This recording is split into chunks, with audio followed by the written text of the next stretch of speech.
Welcome to this place where it's warm and the coffee is on.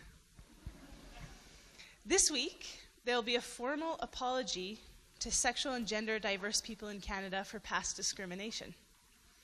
So that's great news, and I'm also mindful of the hurt, the past hurt that it represents. And this pain is still ongoing for many. Here at Southminster Steinhauer, we hope to be and work to be a safer place for all. You are welcome here. All genders, all gender expressions, all sexualities, all ways of being family, you are welcome here. All ages, all sizes, all bodies, all colors, all cultures, all religions or no religion, all types, all people. You are welcome here. So good morning and welcome. Oh, thank you. This building is on land where acceptance of gender diversity is old news. Really, really old news. Gender diverse Two-Spirit people and their brothers and sisters lived on this land long before settler cultures came to this area. We honor the land that we are on right now and the nations who we share it with under Treaty 6. This is the traditional land of the Cree, Blackfoot, Nakota Sioux, Deneta, and Métis people. Let us strengthen our intention of reconciliation as we sing together.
No matter who we are, no matter where we're at, no matter what we've done or failed to do,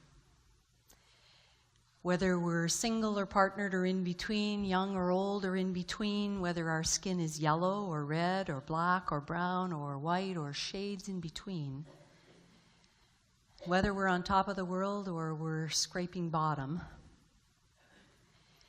whether our spirits are soaring or we're just very sad.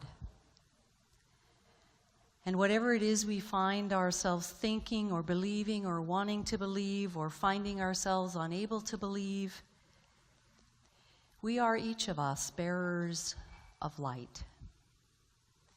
We come here to discover and celebrate light in one another. And we come here and gather with each other to seek light within us, between us, beyond us, among us. And we gather to be light in our world.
We've joined our presence together. We've joined our singing voices together. May we join our intentions together as we meet this morning and as we seek to place ourselves in the spirit of the present moment. Let's speak these words together. We pause amid the delights and demands of life to examine our priorities and seek perspective. We take this time to focus and reinvest ourselves in living the values we cherish most deeply. May we be inspired by our growing awareness of ourselves and our world, inspired by the insights we find in song and story, in earth and each other. May we open ourselves to the wisdom to live with respect, generosity, and compassion. May it be so. It's our time for all ages. I welcome anyone who wishes to come right here to this carpet to join me in a story.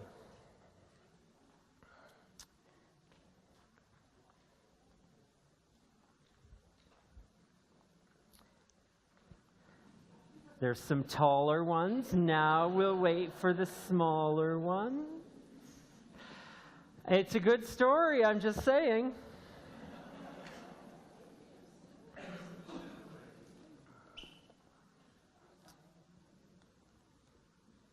Whenever we can share Dr. Seuss, it's a good day. Hey there. Hey, everyone. I want to share with you Yertle the Turtle. Yeah. Do you know Yertle the Turtle? Yeah. No. No? Well, you're in for something. Yertle the Turtle by Dr. Seuss. Are you ready?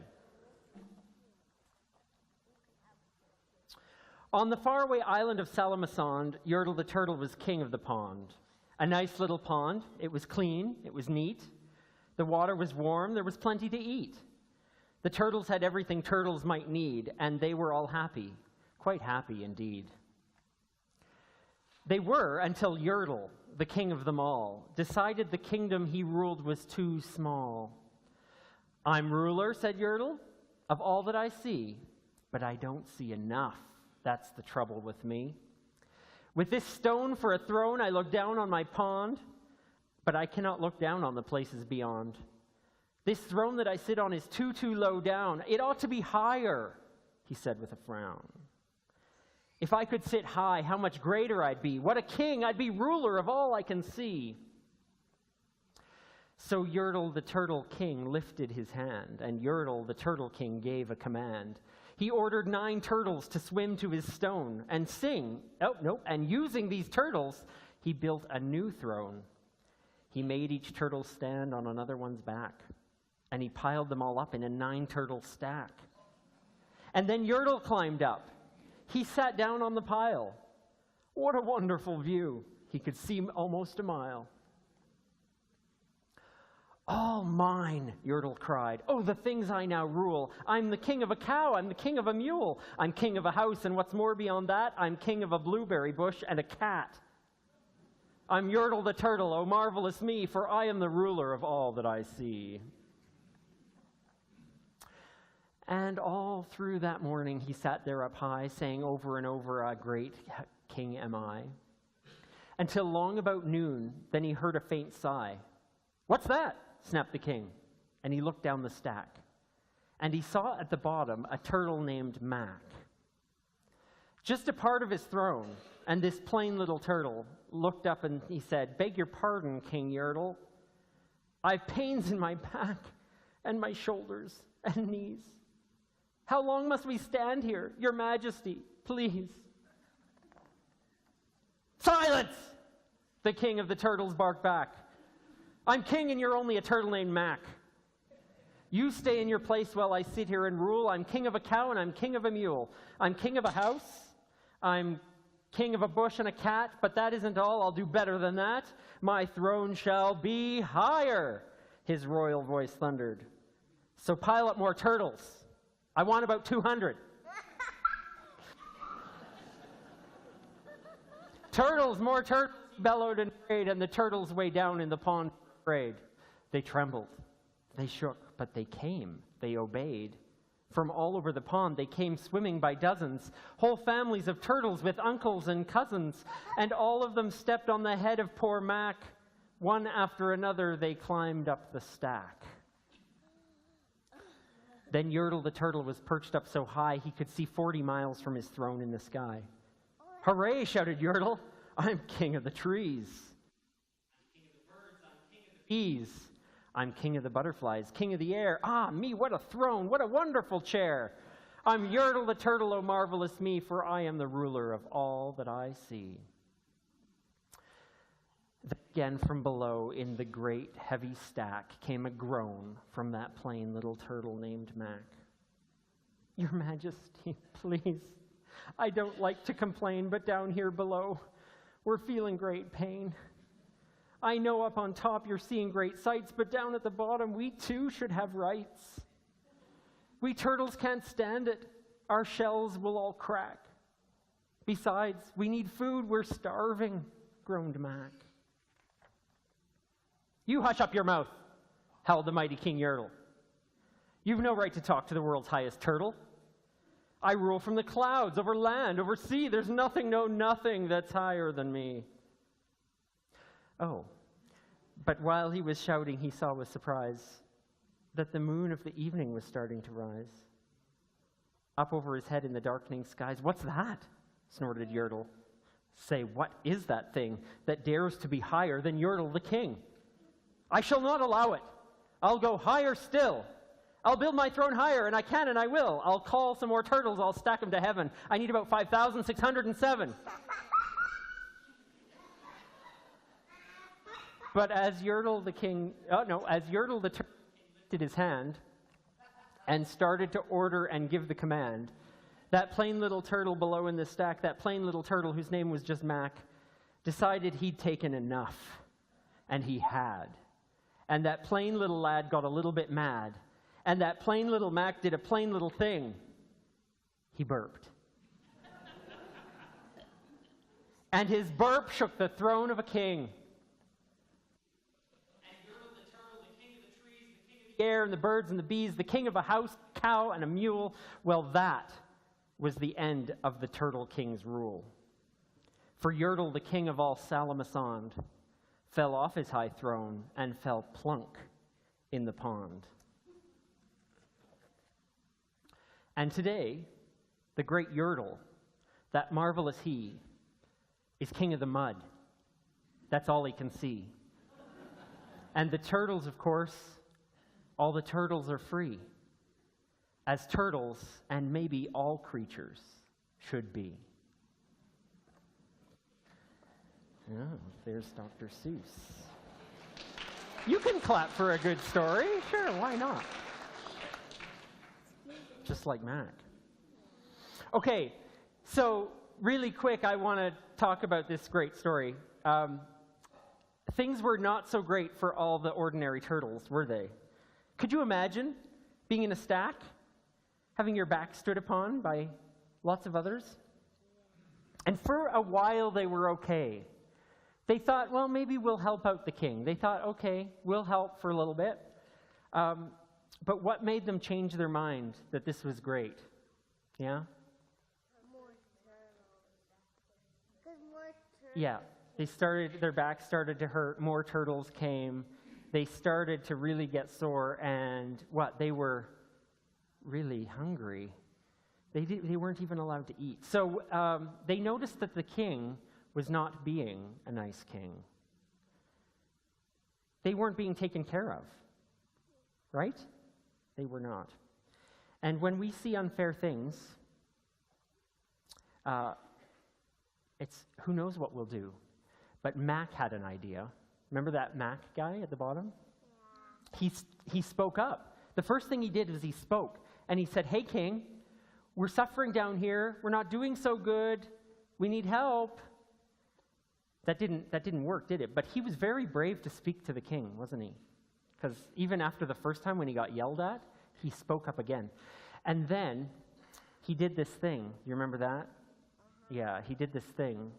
He burped. So I wonder, my question, I wonder if Mac burped on purpose.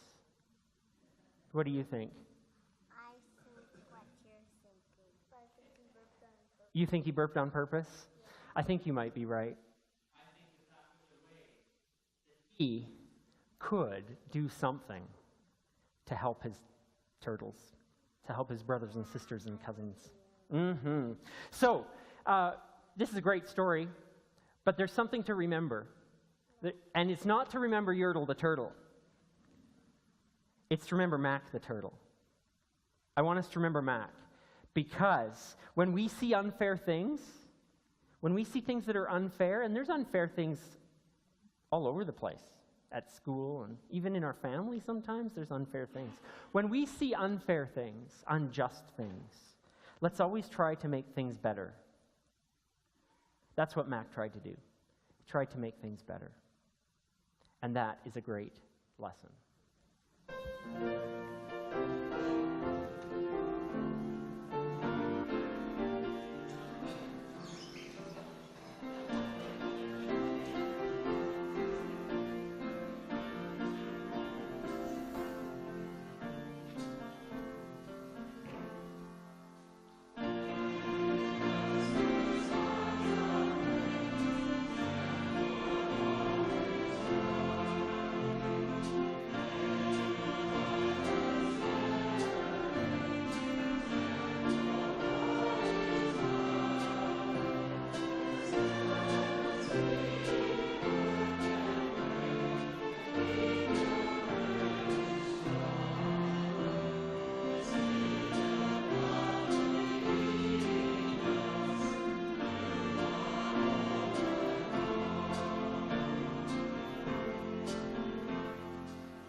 A poem by Frank McEwen, The Common Wound. We have come so far, yet we have so far to go.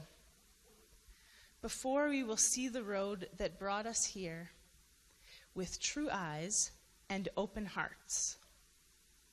We cannot be whole until everything is owned. We can keep the book of our journey on a dusty shelf in a back room, or we can liberate ourselves, and most of all the children, we must look starkly in the face of our own darkness, bring the book of our days into the morning light, approach it as you would a tender wound. Approach these wounds of our history gently, as if coming upon sacred pools of wonder. Look back in silence and see freshly. In the thoughts of this contemporary poet,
we have several collections of writings from the 1st century, many of which contain stories of Jesus of Nazareth. In Luke's Gospel, we have this story that occurs only there, a story likely written in the last third of the 1st century, a story about a day in the ancient city of Jericho and a man with a very large name. Jesus entered Jericho and was passing through it. A man there named Zacchaeus, he was a chief tax collector, and he was rich.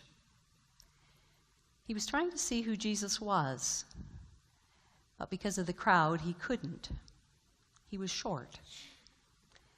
So he ran ahead and climbed into a sycamore tree because he believed Jesus was going to pass that way. When Jesus did come to that place, he looked up and he said to him, "Zacchaeus, hurry up and come down.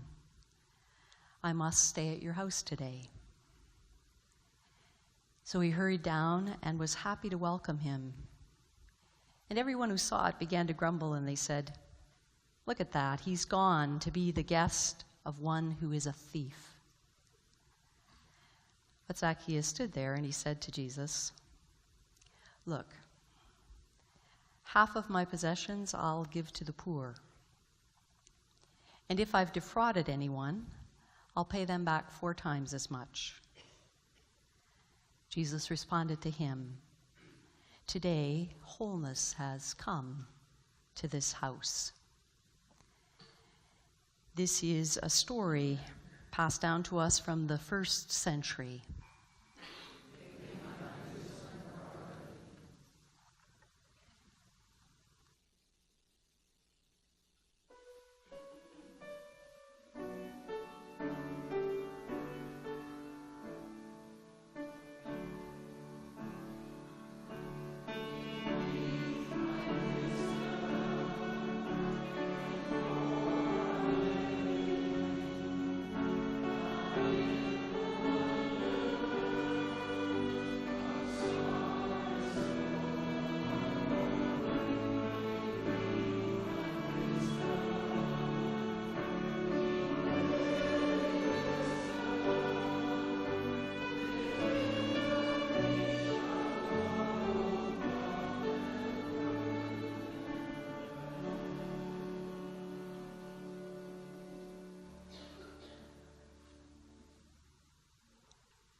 Well, if there weren't so many fringe benefits to privilege, it would be extinct by now. That's my takeaway from the ancient story of Jericho's little guy with the big Z name.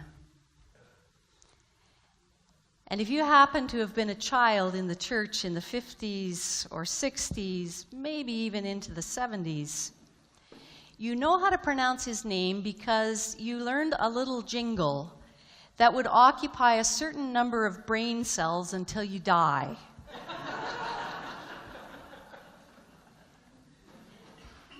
You learned, Zacchaeus was a wee little man, and a wee little man was he.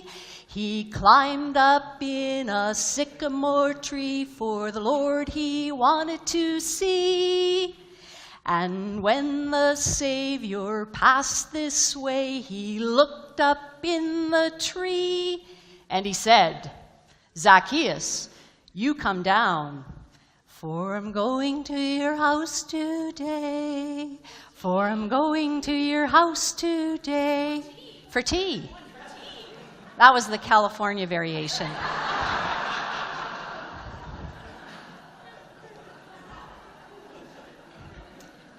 Well, you had to be in certain evangelical churches in the 50s and 60s and 70s to have learned that little ditty, and I'm really going to regret reinforcing that memory. Oh, you were lucky. You escaped that one. The Catholics managed to miss that one, Trish said. And of course, there were actions too, so even if you forgot the words, you couldn't, because your body would remember it forever. Well, the jingle does tell the story.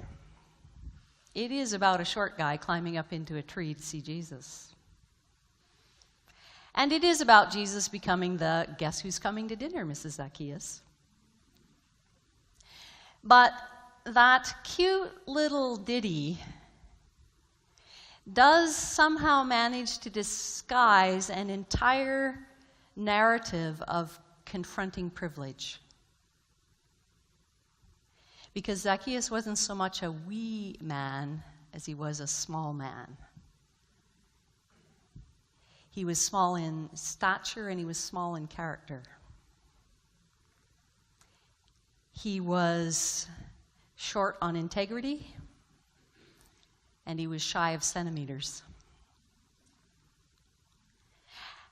And his sight lines weren't just challenged by his height. They were challenged by his perspective, by his position in the patronage system. The story says he was the big little man of town. And when the story says he was a tax collector, it's not like saying he worked for CCRA or he was on the payroll of IRS. It's not making him a villain because everybody hates to pay taxes. It's not that he's the big, bad bureaucrat.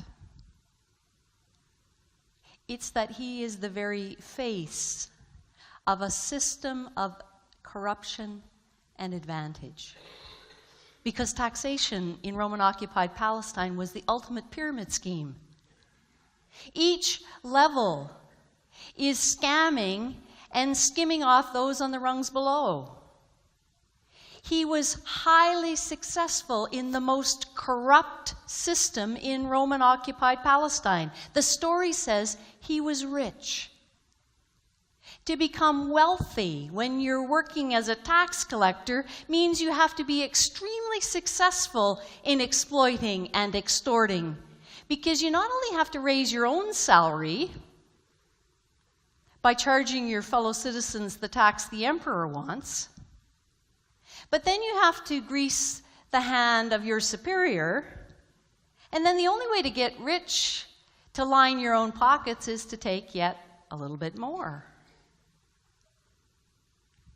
So honesty and integrity weren't among the skill sets that any headhunter was looking for in recruiting tax collectors. And the story says he rose to the rank of chief tax collector, a position that was apparently put out for tender every year and awarded to the one who best patted the hand of the guy making the award. You didn't become chief because of your exceptional administrative skills. You didn't become chief because you were good at your job. You became chief by buying your way into a higher position in the pyramid. And of course he climbs a tree to see. He's an experienced climber. He's been climbing up the ladder a long time. He's been climbing up the hierarchy for years. And naturally, he's going to run ahead of the crowd. He's going to step on and over others to gain advantage, to see better than another, to grab the best seat to be had, to find a way to get above the crowd, to be on top and stay on top.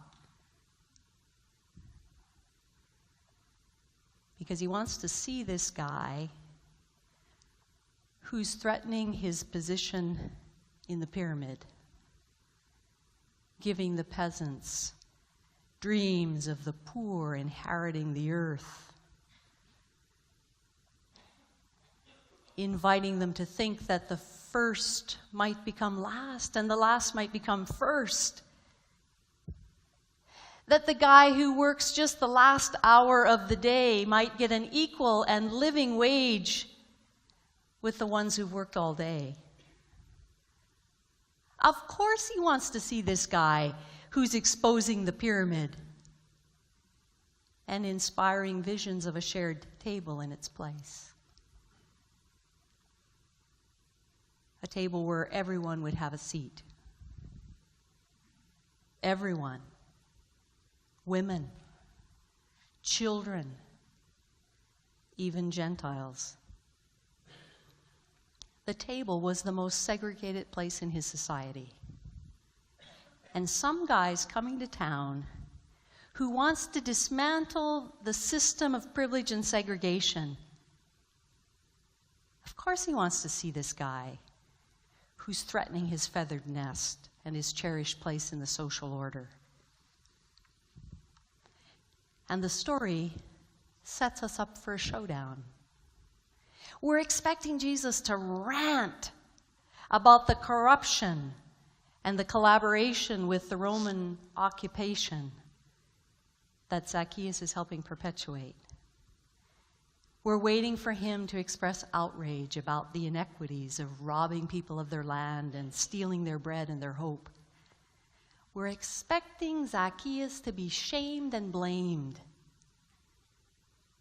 But instead of being humiliated, he's invited to something. He's invited to come down from the hierarchy, to come down from his place in the pyramid. And he's told by the guy who's threatening his position in the scheme of things that he's needed. That he needs to come home with him. That he needs to spend time with him. That he needs to put his feet under the same table. And maybe for the first time in a very long time, Zacchaeus has met someone who doesn't want anything from him in return. Who isn't looking to increase his own share of the pie, who just wants to be in the company of Zacchaeus. Because Jericho's not lining up to go home with him. Most people would cross the street to avoid him. And of all the places Jesus could stay in Jericho, of all the people he could hang out with, why in the world does the story send him home with this crook? And the story moves so quickly to a radical transformation. If only we could let go of our grip on privilege that easily. They hadn't even made it across the threshold at Zacchaeus' home when he says, I've got too much stuff. I'm going to give half of it away. And the stuff that I got by ripping people off, I'm going to repay that on a ratio of 4-1. Now there's some pledge card. I'm not sure even Jesus had seen the likes of that before. And he wasn't shamed or blamed into the generosity of justice. It was Zacchaeus' response to something that the story doesn't quite tell us. It doesn't really tell us why Zacchaeus was moved to do what he did. Was it his response to being treated with dignity and acceptance? Was it his response to someone seeking relationship with him, of someone inviting him into a conversation instead of into a confrontation? Of someone expressing his need of Zacchaeus? Was it someone saying, we need to talk. We need to hear one another. And the story leaves us to work out all of those questions, to figure out how we come to terms with inequity, how we address our advantages and disadvantages, how we confront the systems that depend on inequality and thrive on exploitation, how we deal with the fact that we're not all at the same distance from the hoop. We don't all have the same opportunities in life. And there is something so damaging to our humanity when we accept that injustice, that unfairness as normative. And what does it mean to put our advantage in the service of those who really don't have the same chance? In the words of the poet that Allison shared with us a few moments ago, is it to see the road that brought us here with true eyes and open hearts? That poet would say that salvation will only come to our house when we see ourselves clearly. That we cannot be whole until everything is owned. We can keep the book of our journey on a dusty shelf in a back room, or we can liberate ourselves. We must look starkly in the face of our own darkness. Is that her way of saying that we have to begin to see things as they really are? We have to bring out the book of our days into morning light and approach it as a tender wound. These wounds and wounding of our histories. And look back in silence and see freshly. It's easy to hide in a tree. Easy to meld into the crowd. Easy to perpetuate the way things are. Easy for our hearts to become small and narrow. Easy for our ideas to harden into opinions. And injustice and inequity count on doing everything possible to keep us all from putting our feet under the same table.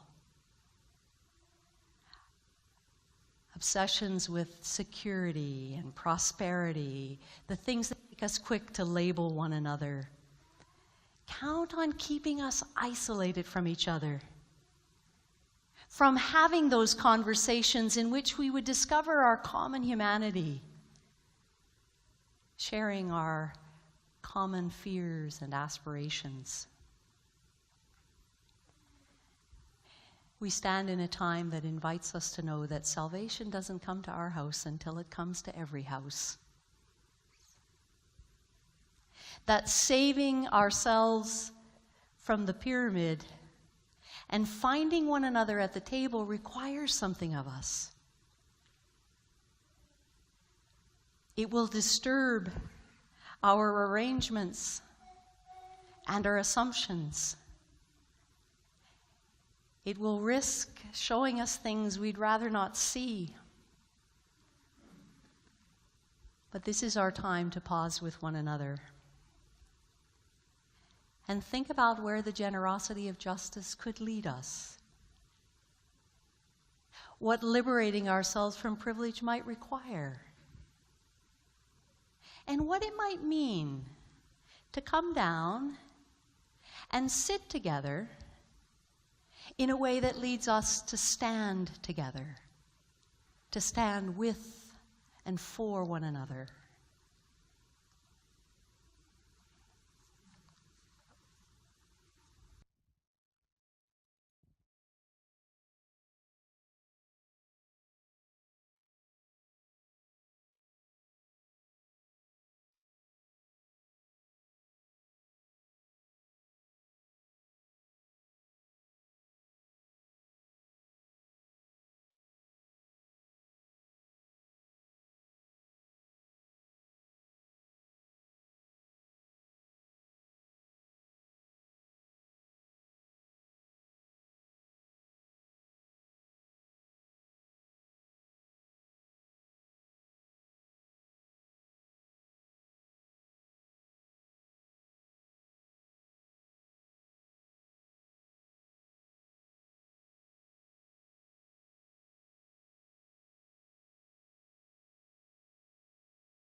equal rights and justice for every race and every nation, equal rights and justice, indigenous or refugee seeker, equal rights and justice, religion, color, age, status, gender identity and expression, physical or mental disability, equal rights and justice for every sexual orientation, equal rights and justice in the courts and in the Senate, equal rights and justice, housing, wages, employment, equal rights and justice, goods or service, education,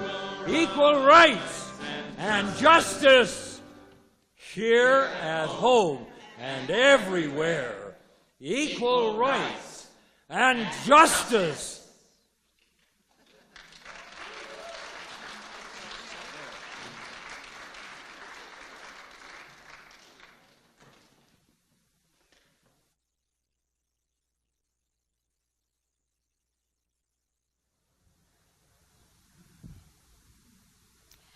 As a community, we also not only have all kinds of things that happen in our life together, but also times when we welcome life in our midst and times when we honor the circle of life, when death claims those from our midst. We want to acknowledge the circle of life having become complete for Joanne Graham, who died last Sunday. Joanne's life will be celebrated in this circle on solstice, a day that was very meaningful to Joanne, a day that seems most appropriate to celebrate her completed journey.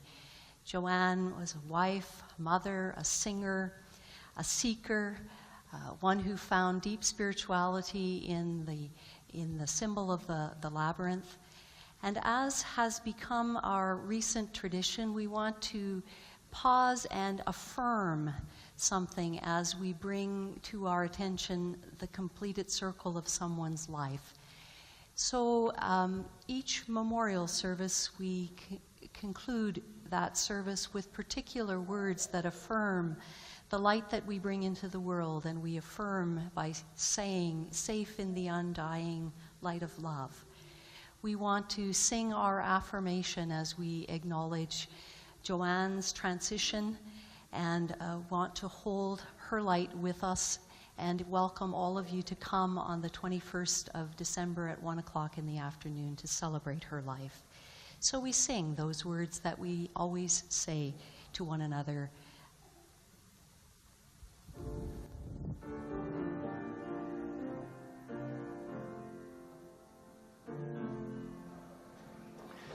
Safe in the undying light of love.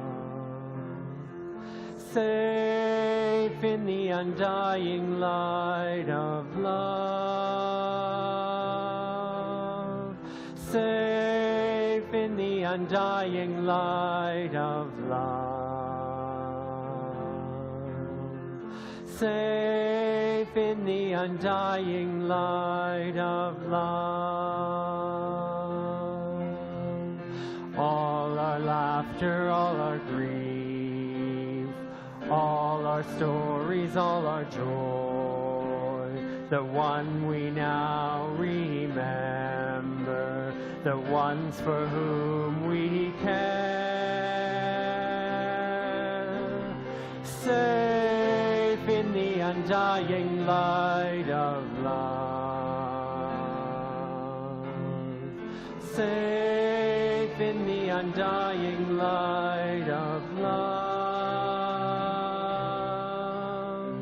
Safe in the undying light of love. Safe in the undying light of love.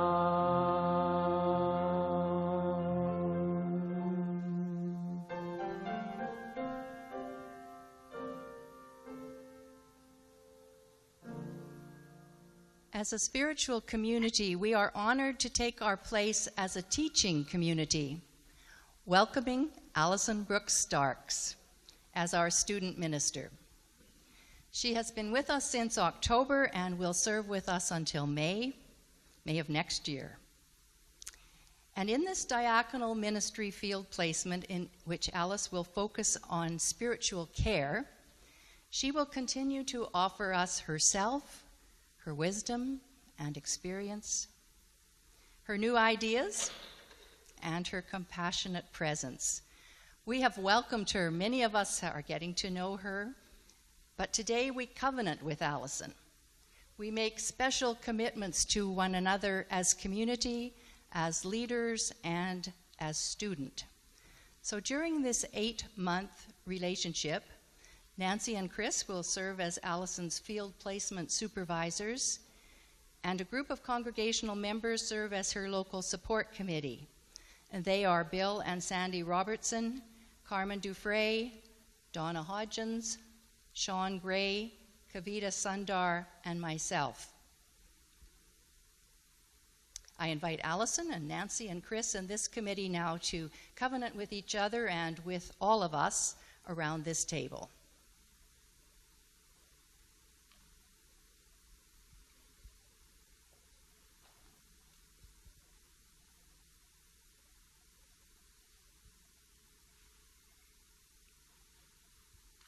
I guess we'll just move ourselves a little back. So we're part of the circle here. One big circle.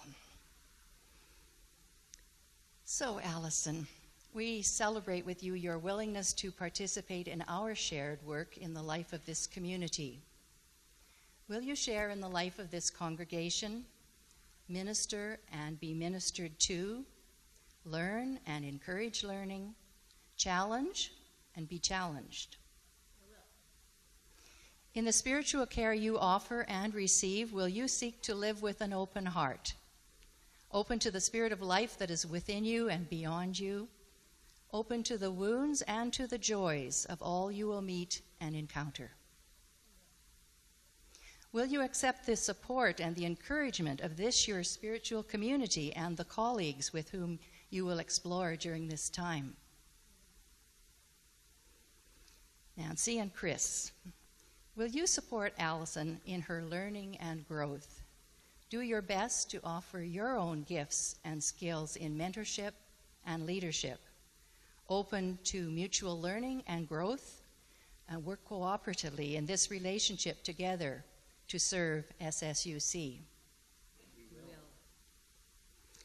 Members of Allison's support committee, will you surround Allison with encouragement and challenge, bringing your wisdom and compassion to the task of our mutual learning, conversation, and support?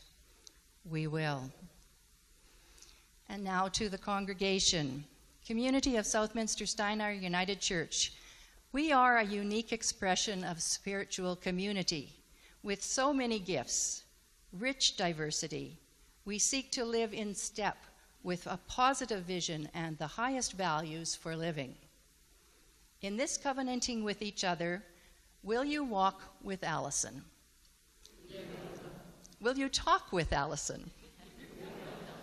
Will you look for ways to work cooperatively with her, and in the best ways possible, will you seek to open yourselves, ourselves, our community, and our gifts to her?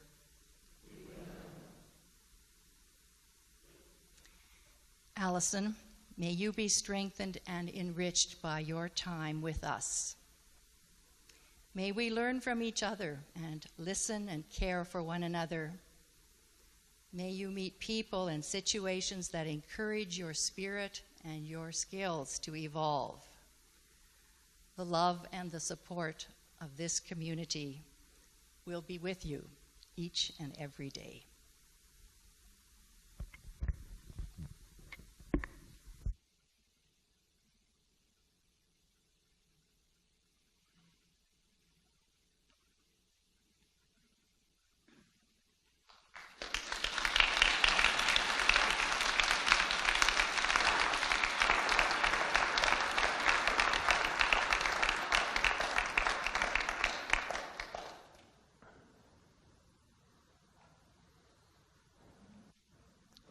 It is great and deep spiritual wisdom that we need more than peace. We need more than to feel good. We need more than to go out with a smile. We need cooperation. We need justice. We need equal rights, don't we? And so we go out with this flame that lives, resides, and burns within each of us so that we may take it where it needs to go. Let's be those people. Let us go into the world and into our lives, bringing what is needed most. And in the spirit of love and community, we go together.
Hey, it's Christopher. Thanks for watching this video.